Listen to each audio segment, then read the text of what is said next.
Hola a todos, soy Álvaro Pérez Fernández, residente de anestesiología del Hospital Torre Cárdenas de Almería,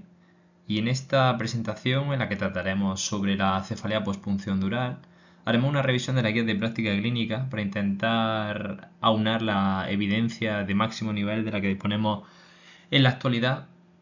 y así dar a nuestros pacientes un tratamiento y un manejo de calidad respaldado por esta cita de evidencia. Antes de comenzar con la exposición en sí misma sobre el tema en cuestión que vamos a tratar, me gustaría repasar brevemente y dejar aquí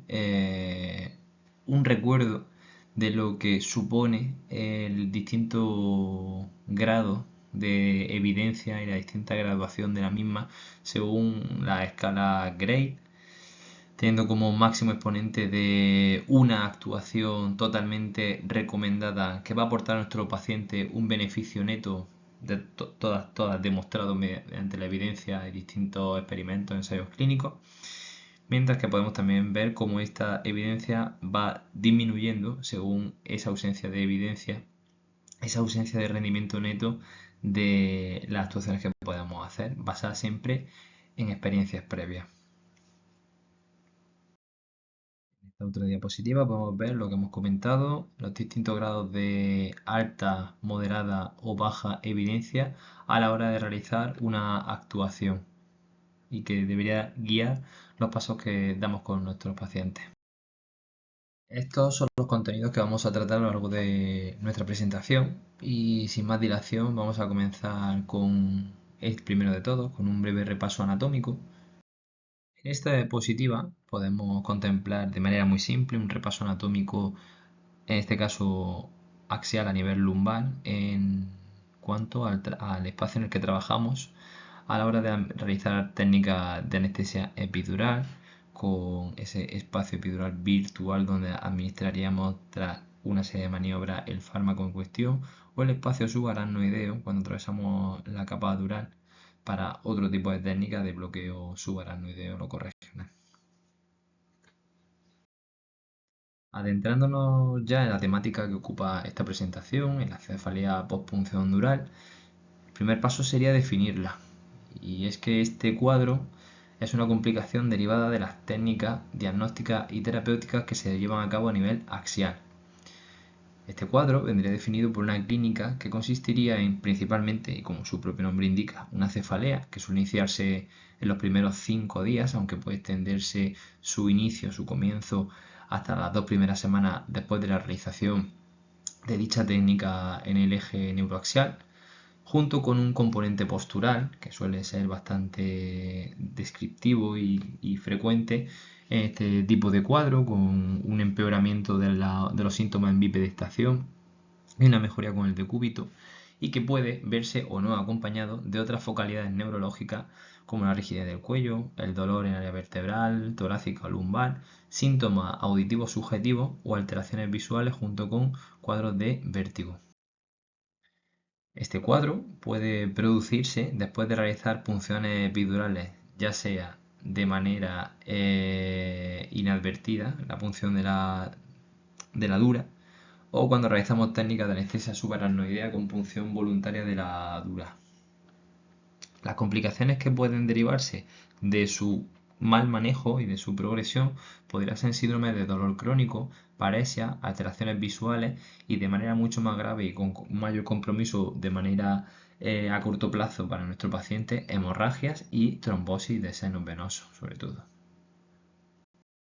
A pesar de que a priori podría parecer sencillo definir este cuadro, las grandes clasificaciones de los cuadros de cefalea no se ponen de acuerdo y a cada edición cambia esta definición. De hecho, en la última definición sobre la cefalea postpunción dural registrada en la Organización Internacional de Cefaleas se elimina ese componente postural que tanto suele definir a nuestro cuadro de cefalea postpunción, para que nos hagamos una idea de la variabilidad de presentación y también de definición de dicho cuadro. Podemos observar, si hacemos una lectura de la literatura disponible, que existe muchísima diversidad entre las distintas series de pacientes estudiados tanto a nivel de la clínica presentada como el manejo que se ha hecho y las complicaciones derivadas del mismo. Podríamos catalogar este cuadro como leve, moderado o grave según la repercusión que tenga en el día a día de nuestros pacientes y el grado de alteración neurológico. Y la principal recomendación que se puede hacer en estos casos es que se debe tener siempre en cuenta, hay que sospechar este cuadro y buscarlo activamente, tanto en los pacientes que se encuentran ingresados como en aquellos que reciben un alta precoz y se manejan de manera ambulatoria. El factor de riesgo más importante para la producción de efectos adversos derivados de este cuadro es un tratamiento tardío, lo cual viene muchas veces derivado de una detección también tardía del mismo.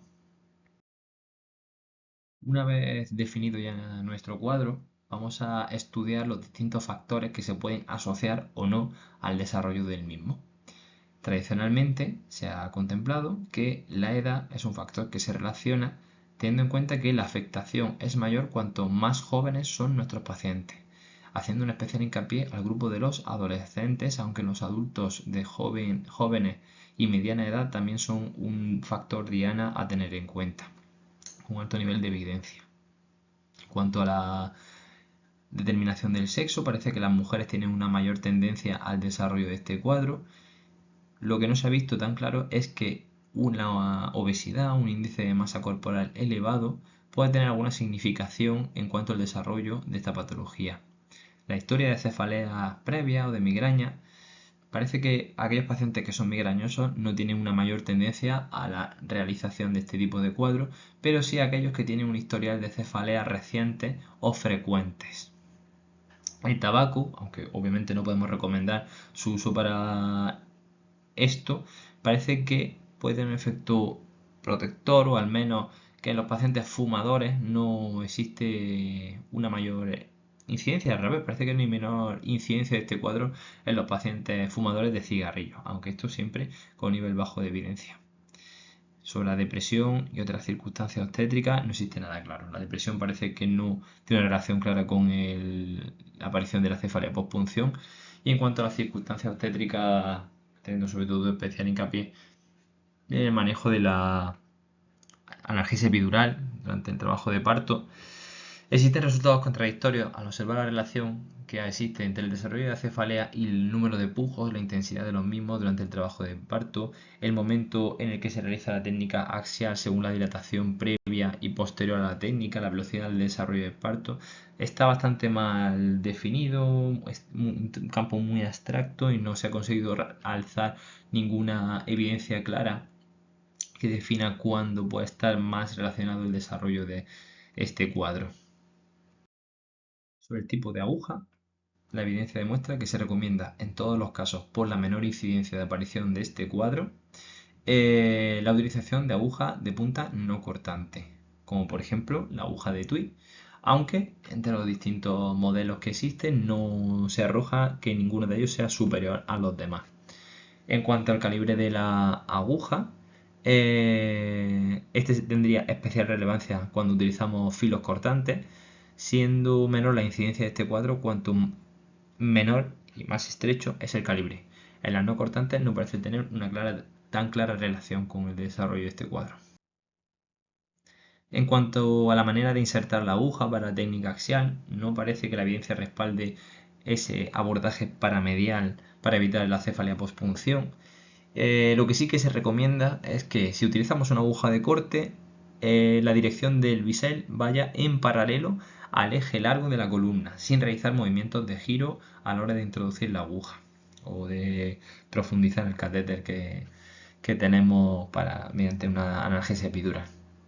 Aunque tampoco existe evidencia sobre la técnica de localización de este espacio. Si hay mayor incidencia en cuanto a si la localización del espacio epidural se hace mediante la pérdida de resistencia con suero, con aire o mediante la gota suspendida.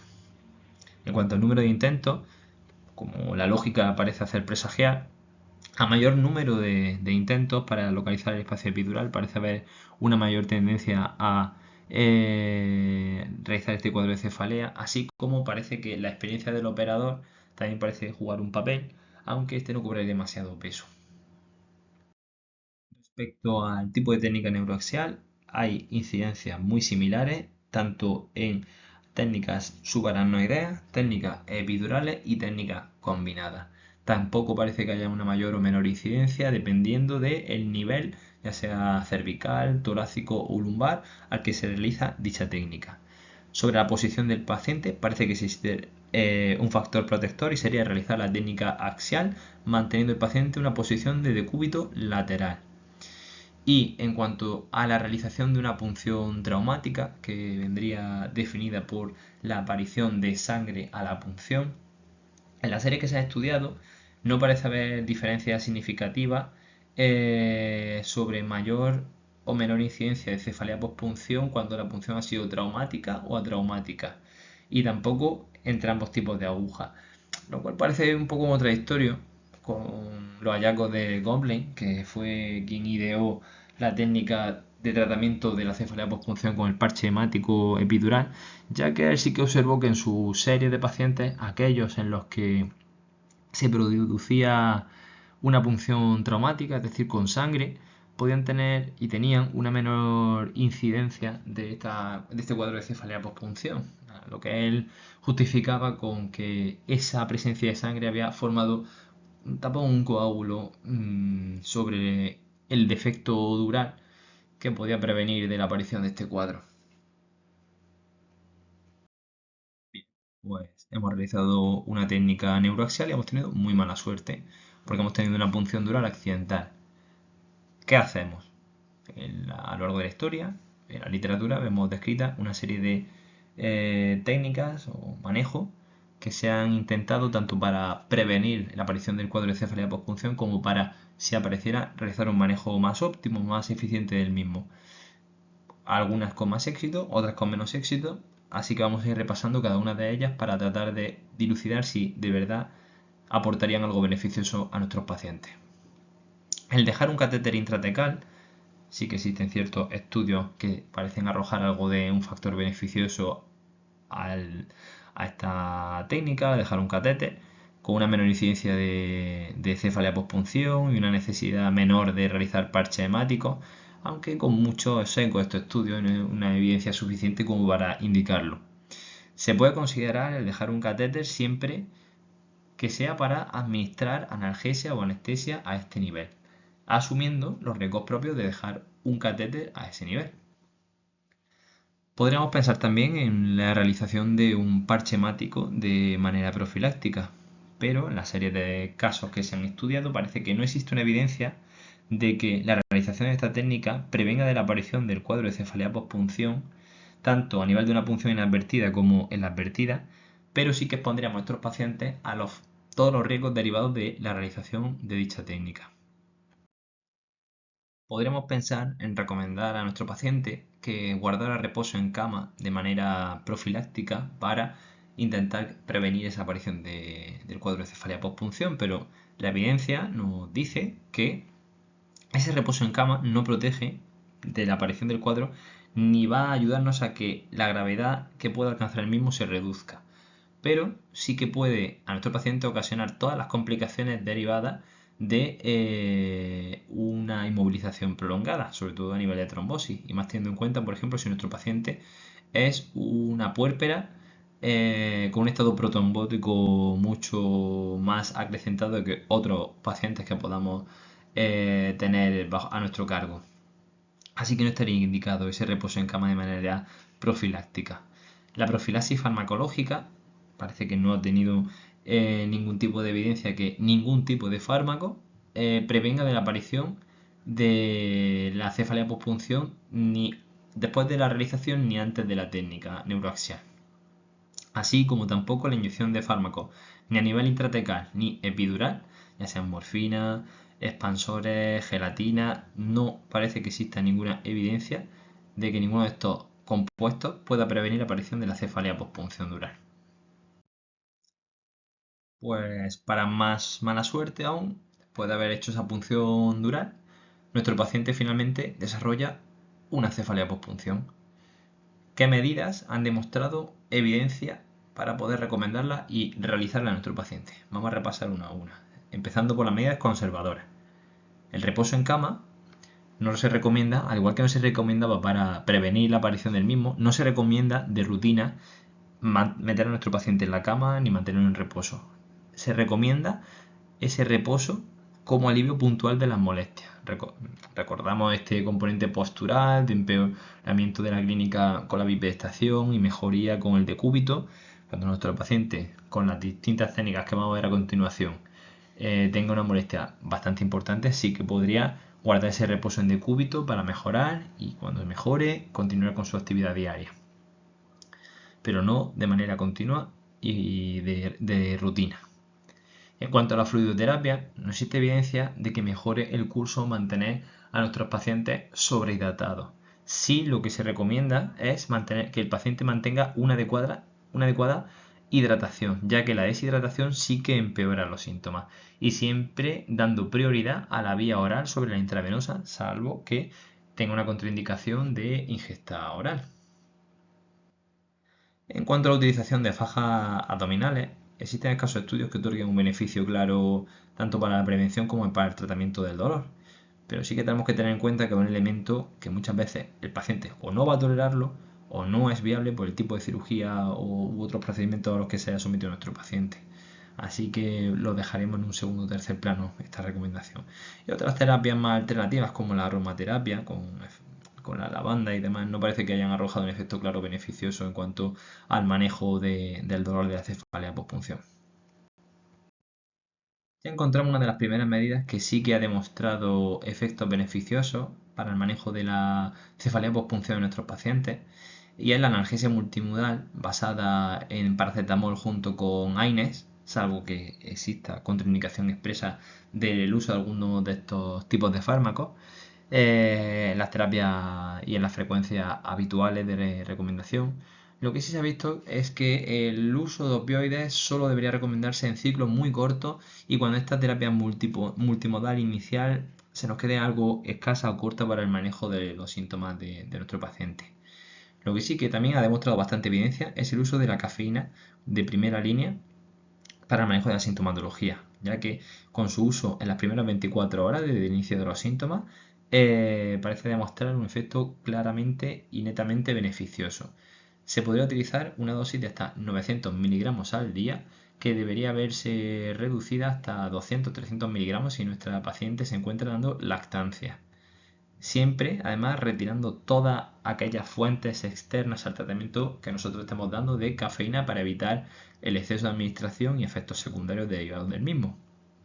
Otros fármacos, como los corticoides como la hidrocortisona, la gabapentina o la teofilina, no parecen haber tenido una evidencia netamente positiva en cuanto al efecto beneficioso en el control del dolor de la cefalea pospunción. Dejando a un lado ya las medidas farmacológicas y centrándonos en las medidas intervencionistas para el manejo de la cefalea pospunción, analizamos el efecto de la acupuntura, de la cual aún todavía no se conoce bien el efecto por el cual produce esa mejoría del dolor, pero que en los estudios en los que se ha intentado demostrar algún tipo de evidencia de mejoría del control de la cefalea no parece haber demostrado excesiva efectividad. En cuanto al uso de bloqueos tan populares a nivel de la práctica de la anestesia, se ha analizado la utilidad del bloqueo del ganglio fenopalatino, pero se demuestra que en la literatura recogida actualmente hay una gran heterogeneidad entre los estudios, tanto en la técnica a la hora de realizar el bloqueo, los fármacos o combinaciones de los mismos que se administran, por lo que no se evidencia un efecto positivo global respecto y cuando se enfrenta al tratamiento farmacológico estándar con esa analgesia multimodal. No hay estudios que se hayan realizado del bloqueo frente a placebo, por lo que no existe una clara evidencia de que esto sea en algún sentido eficiente con respecto a un régimen de analgesia multimodal. Otras medidas intervencionistas que podríamos realizar son la infusión de cristaloides por vía epidural. Parece que pueden tener un efecto beneficioso, pero a muy corto plazo, con una recibida muy precoz de los síntomas. En su lugar, también se probó la infusión en lugar de cristaloides de dextrano, de gelatina, sin que tampoco haya evidencia suficiente para su recomendación. O el pegamento de fibrina, que es una medida efectiva, pero cuyo uso se ha relacionado con casos de anafilaxia y con meningitis aséptica, por lo que sería una medida a tener en cuenta, pero siempre intentando dejarla como reserva, como as en la manga, cuando nuestro paciente sea refractario al tratamiento con el parche hemático epidural o si existe alguna circunstancia que impidiera la infusión autóloga de sangre, por ejemplo, un estado séptico. En cuanto al papel de la neuroimagen en el cuadro de cefalea postpunción dural, debemos tener siempre presente que el diagnóstico es un diagnóstico siempre clínico y que no precisamos de ningún tipo de neuroimagen para llevarlo a cabo y por tanto tratar a nuestro paciente. Sí que podríamos, en caso de duda, apoyarnos en estas técnicas de imagen, que normalmente suelen ser una resonancia magnética o un TAC, y que pueden presentar una serie de hallazgos que se pueden recordar con el acrónimo SIPS, cuyo significado podemos contemplar aquí, señalado en las distintas estructuras, y que podría también ayudarnos a descartar otras causas de los síntomas que esté desarrollando nuestro paciente. Cuando sobre todo tenemos que tener en cuenta estas técnicas de neuroimagen, cuando los síntomas de nuestro paciente son atípicos o muy graves, ya que podríamos tener un cuadro de hemorragia subdural o una trombosis o higroma, por lo que debemos permanecer muy alerta siempre ante cambios de los síntomas de nuestro paciente. No se recomienda tampoco de rutina el uso de neuroimagen antes de la realización de un parche hemático epidural. Y después de mucho citarlo, vamos a finalmente ver cuáles son las indicaciones y cómo se realiza el parche hemático epidural, que al fin y al cabo y a nivel actualmente es el tratamiento gold estándar de la cefalea postpunción dural. Según las series que podamos estudiar, pueden tener una tasa de éxito de entre el 33 y el 91%. ¿Cuándo se recomienda su realización? Pues cuando tengamos un cuadro de cefalea postpunción y otros síntomas neurológicos que sean refractarios al manejo conservador que hemos visto anteriormente, con un nivel moderado de certeza en la evidencia, ¿vale? Si los síntomas neurológicos fueran graves, como alteración de pares craneales, pérdida de audición, se puede considerar su realización de entrada. Pero esto hay que tenerlo en cuenta porque el mayor factor que se relaciona con el fracaso y la necesidad de repetición de este parche hemático es la necesidad o la realización, mejor dicho, del mismo de una manera muy precoz, concretamente en las primeras 24-48 horas desde el inicio de los síntomas. Para la realización de este parche hemático deberíamos hacer una extracción de sangre del propio paciente. Todo, tanto la extracción como la infusión de esta sangre, como veremos a continuación, debe realizarse de una manera aséptica y sí que no se recomienda en la literatura que se realicen de rutina hemocultivos de esa sangre que hemos extraído. En lugar de la inyección, para infundir la sangre que hemos extraído de nuestro paciente, si se conoce el espacio dural al que se ha hecho la punción, se realizaría un nivel más abajo. El abordaje transforaminal guiado con fluoroscopia, si existe una laminectomía, está recomendado. O si se ha realizado previamente un parche hemático que haya fallado. Otra de las dudas que puede surgirnos es cuánto volumen de sangre debemos infundir a nuestro paciente. El volumen óptimo es muy difícil de calcular de una manera generalista y es dependiente de muchos factores como el nivel al que se ha realizado la punción dural, la edad, si existe o no defectos como la escoliosis en nuestro paciente, pero la mayoría de las series suelen recomendar un volumen de entre 15 y 20 mililitros y casi nunca suelen recomendar que se exceda los 30 mililitros, ya que no parece agregar mayor tasa de éxito, pero sí de efectos adversos como el dolor. En cuanto a realizar el procedimiento guiado por imagen, esto es algo que, al igual que para el diagnóstico o para descartar complicaciones, debe individualizarse mucho a cada caso. Si tenemos un paciente muy obeso en el que difícilmente podamos abordar el espacio dural, pues sí que podría estar más que indicado la realización de una guía con ecografía para insertar e infundir ese parche hemático. En cuanto a una vez realizado ese parche hemático, debe permanecer nuestro paciente inmóvil o con un reposo relativo. Todo esto no parece que arroje ningún consenso entre las distintas series y lo que se recomienda de nuevo es utilizar el sentido común e individualizar cada situación y el estado de nuestro paciente. Hay una serie de contraindicaciones y de factores que debemos tener en cuenta para evitar complicaciones derivadas de la realización de la técnica del parche hemático epidural.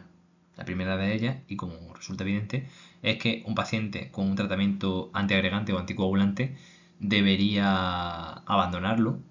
antes de realizar esa técnica neuroaxial. En caso de existencia de plaquetopenia, existe un riesgo bajo de hematoma epidural siempre que nuestro paciente tenga más de 70.000 plaquetas, incluso también en pacientes obstétricas. Y sí que existe una contraindicación absoluta, que es que nuestro paciente tenga una infección sistémica. En este caso, estaría totalmente contraindicado la realización del parche hemático o la extracción de sangre autóloga. Y tampoco se recomienda realizar una profilaxis antibiótica cuando se realiza esta técnica. Tampoco, como he dicho anteriormente, la realización de hemocultivos de rutina, porque sí que se ha visto la evidencia que existen casos de infecciones del neuroeje derivadas de esta técnica, cuando los hemocultivos que se habían extraído de rutina previa a la infusión de la sangre habían sido totalmente negativos en el cultivo. Y históricamente siempre se había contraindicado la realización de esta técnica en pacientes que tuviesen algún tipo de discrasia, de neoplasia hematológica, por miedo a un efecto de siembra, de diseminación neoplásica a nivel del neuroeje. Pero realizando esta técnica en algunos pacientes con este tipo de patología de base, no se ha evidenciado nunca ese fenómeno de siembra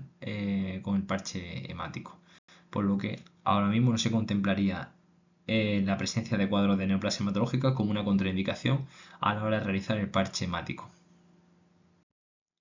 ¿Cuáles son las principales complicaciones que puede tener nuestro paciente a la hora de realizar una técnica del parche hemático epidural?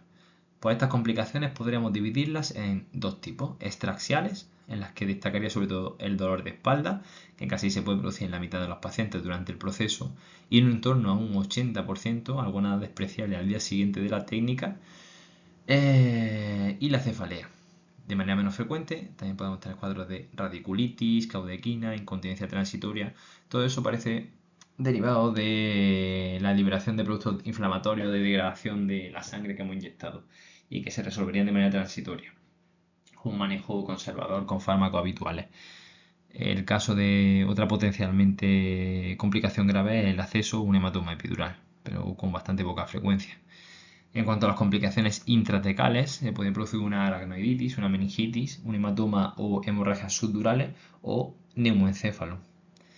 Las recomendaciones para evitar complicaciones derivadas de la técnica: que la infusión de la sangre sea lenta y progresiva. Si existe o apareciera, que es frecuente, dolor durante la técnica de la espalda, se para. Y en caso de desaparecer este dolor, se valoraría el reanudar la técnica según el volumen infundido y si la clínica va desapareciendo. En caso de que el dolor vaya empeorando o los síntomas cambien, hay que buscar otras causas. Y si no lo tenemos claro, de nuevo, pues recurrir a técnicas de apoyo del diagnóstico como la neuroimagen. Para ir finalizando, ¿qué conclusiones podemos obtener después de haber hecho esta revisión de la literatura disponible sobre la cefalea pospunción? La principal de todas, que no existe consenso. Muchos estudios, mucha heterogeneidad, poca tendencia a hacer lo mismo en todas las series. Hacen falta estudios mucho más específicos para poder demostrar algo de consenso y algo de evidencia más potente para manejar estos cuadros. Lo que sí tenemos claro es que es un problema que puede tener una repercusión a largo plazo con síndromes de dolor crónico, depresión o focalidad neurológica irreversible, y que para evitarlo es trascendental informar bien a los pacientes a los que se va a hacer una técnica neuroaxial para que sean capaces de reconocer el cuadro. Esto es vital para realizar una detección precoz y evitar las complicaciones. Al igual que se informa a los pacientes, es muy necesario que todo el equipo médico, desde los médicos de atención primaria, los de urgencias y el propio personal de anestesia, cuenten con una formación profunda y que siempre lo tengan en cuenta, este cuadro de cefalea pospunción, para incidir en la detección precoz y un manejo también inicial lo antes posible para evitar ese retraso en el tratamiento y la aparición de complicaciones. Hay que seguir a nuestro paciente más allá de que tenga una leve cefalea. Hay que buscar otras focalidades que en un primer vistazo, en una exploración más somera, pudieran pasar desapercibidas y que a la larga pudieran acarrear secuelas irreversibles. Y siempre que nuestro paciente presente síntomas atípicos que no terminan de evolucionar correctamente o que van empeorando con el tiempo, descartar otros cuadros de gravedad como la hemorragia subaracnoidea o las trombosis o hidromas. Esta es la fuente de información que hemos utilizado para realizar esta revisión de la literatura disponible. Y sin más, agradecer la atención prestada y quedamos a vuestra disposición para resolver cualquier duda que haya quedado en el aire después de esta presentación. Muchas gracias.